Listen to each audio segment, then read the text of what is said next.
Bon, on a Alain Poitras qui est en ligne, qui est directeur de la Maison Carignan, une maison que j'ai visitée. J'ai vu les résultats là, sur le plancher, comment ça marche. Il est au bout du fil. Bonjour.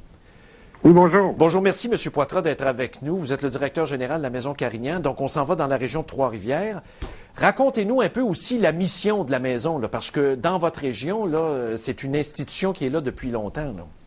Oui, ça existe depuis 1989. La Maison Carignan, un OSBL, un centre de thérapie qui vient en aide aux alcooliques toxicomanes. Oui. Est accrédité par les services correctionnels provinciaux, fédéral, le ministère de la Santé et des Services sociaux. Bon. Mais là, vous recevez des clientèles mixtes. Là. Il y a à la fois des femmes et des hommes. OK. Oui. Combien de bénéficiaires vous avez là, quand c'est plein? Actuellement, on n'est pas plein, mais actuellement, on a 100 bénéficiaires. OK. Et ça, ces gens-là qui rentrent là, pour qu'on comprenne bien la mécanique, là, c'est qu'ils, j'imagine, ils quittent leur appartement, leur milieu, puis ils s'en vont vivre là pendant un certain temps parce qu'ils sont judiciarisés, quoi, la majorité est judiciarisée? Bien, je dirais les trois quarts viennent des milieux carcérales. C'est des gens qui sont envoyés en attente de sentence, qui sont envoyés sur sentence. Des gens qui viennent des services correctionnels canadiens, ceux qui ont des sentences de 2 ans et plus. Puis on a, je dirais, le quart, là, c'est des gens qui sont volontaires. C'est des gens qui ont des appartements, qui décident de se prendre en main, d'appeler pour faire une thérapie. OK. Quand on arrive là-bas, là, parce que l'argument du gouvernement, puis corrigez-moi si je dis n'importe quoi, là, le gouvernement dit on va couper les bénéficiaires, admettons, d'aide de dernier recours, là, qui participent à ce programme-là parce que, anyway, on paye déjà quand ils sont dans la maison. Alors, on leur coupe leur chèque. Ouais. Comment que ça fonctionne? C'est que le gouvernement donne environ 49 $ et des poussières, le montant exact, je ne l'ai pas, par jour. Oui. Qui est par bénéficiaire. Oui. Avant, les gens qui étaient sur l'aide sociale, avant les modifications de la loi, c'est que les gens avaient 747 d'aide sociale. OK. Nous, on lui chargeait 7 $ par jour. OK. Donc, pour un montant de 200 $. Donc, ce qu'on avait, le 1500 pièces du gouvernement, plus le 200, ça faisait en sorte qu'on était capable de fonctionner selon le budget de la Maison Carignan. Oui. Il y a des centres de thérapie qu'eux autres, ils chargeaient 14 $. Ceux qui chargeaient 14 $, c'est sûr que ça les a rentrés plus dans le corps, les centres de thérapie, là. Par exemple, les LARIC, là. OK. Ah, je comprends. Fait que c'est sûr que ça l'a coupé. Donc, nous, bien entendu, de toute façon, cette réforme-là, ça affecte tous les centres de thérapie. Il n'y a pas personne qui n'est pas affecté par ça, là. Nous, on est affectés. Nous, on n'est pas sur le bord de fermer. Moi, ce que j'ai fait, c'est que j'ai un contrôleur financier qui fait des merveilles.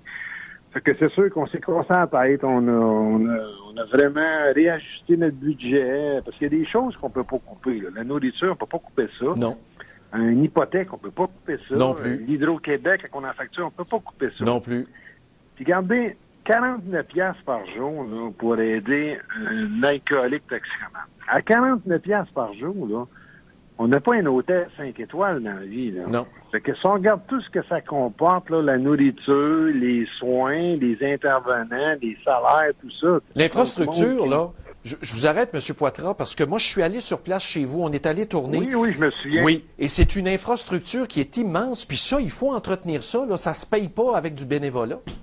Ben non, c'est sûr que c'est gros. une grosse entreprise, c'est un gros bâtiment. Oui. Wow! Mais là, moi, ça va faire des dommages, ça, là. Là, le centre Méraric a fermé, il y en a un à Estingus qui a fermé. Il va y en avoir d'autres qui vont fermer, malheureusement, en espérant que le ministre finisse par peut-être revenir sur sa décision ou modifier ça différemment. C'est pas trop, là. Oui, il faut qu'il trouve un moyen de ne pas perdre la face, mais que ça se règle, là. Parce que les gens, là, mettons, là, qui vont plus en thérapie, là, ils se ramassent en prison. Oui. Mais ça coûte pas mal plus cher un détenu en prison, là. Puis quelqu'un qui a pas de thérapie, qui se ramasse à l'urgence, intoxiqué, moi je connais des infirmières, ils trouvent ça moins drôle là, à l'urgence quand il y a des gens qui arrivent intoxiqués, puis etc. C'est sûr que ces gens-là vont se ramasser dans la rue, vont consommer. Je pense pas que tous les centres vont fermer, là. Mais nous, ce qu'on espère, c'est qu'il y ait des modifications. Nous, on s'est ajusté, on est chanceux, on est 100 bénéficiaires. Si on serait à 50 bénéficiaires, ça serait plus difficile. On ne fonctionnera pas, là. Ça serait plus difficile. Oui. Ça affecte tous les centres de thérapie. Oui, bien, M. Poitras, évidemment, le temps file. Je vous remercie beaucoup d'avoir pris le temps pour nous expliquer un portrait. Puis, on va se laisser. Je veux vous présenter, c'est arrivé à la Maison Carignan, parce que, corrigez-moi, vous avez beaucoup de thérapie de groupe, et à un moment donné aussi, c'est le temps de présenter comment est-ce qu'on s'est transformé. Là, il y a beaucoup de travail en groupe chez vous, là. Oui. C'est la thérapie de groupe, la thérapie individuelle, il y a beaucoup d'ateliers thérapeutiques. Ça dure 6 mois, puis ils ont de l'ouvrage. Ils sont occupés, là, les bénéficiaires. Oui, c'est très intense. C'est très intense. D'ailleurs, on va se laisser, merci beaucoup d'avoir été avec nous, puis on va se laisser avec le témoignage d'un gradué chez vous à la Maison Carignan qui dit devant tout le monde comment ça a été difficile, comment ça a été merveilleux, puis il a pu reprendre contact avec sa famille, avec ses enfants. Vraiment, M. Poitras, chapeau, continuez votre œuvre. Mais merci beaucoup. Passez une belle journée. Merci, merci, au revoir. Au revoir. Alors, on écoute ça, ce témoignage-là. Vous allez voir, ça vaut tout l'investissement du monde. Ça vaut plus que le 5 millions qu'on est allé couper. Alors, regardez ça, Madame la ministre Charlebois. Moi, je suis arrivé ici, j'étais démoli. J'étais irresponsable. Puis, ça fait ma 3e thérapie que je fais. Puis, depuis que je suis ici, je suis positif. Je suis énergique, je suis responsable, je m'occupe de ma famille. Puis je voudrais vous remercier, vous êtes une belle source de motivation pour moi et ma famille. Vous avez fait le même cheminement. Puis pour ça, je vous remercie beaucoup. Merci beaucoup, M. Dubois.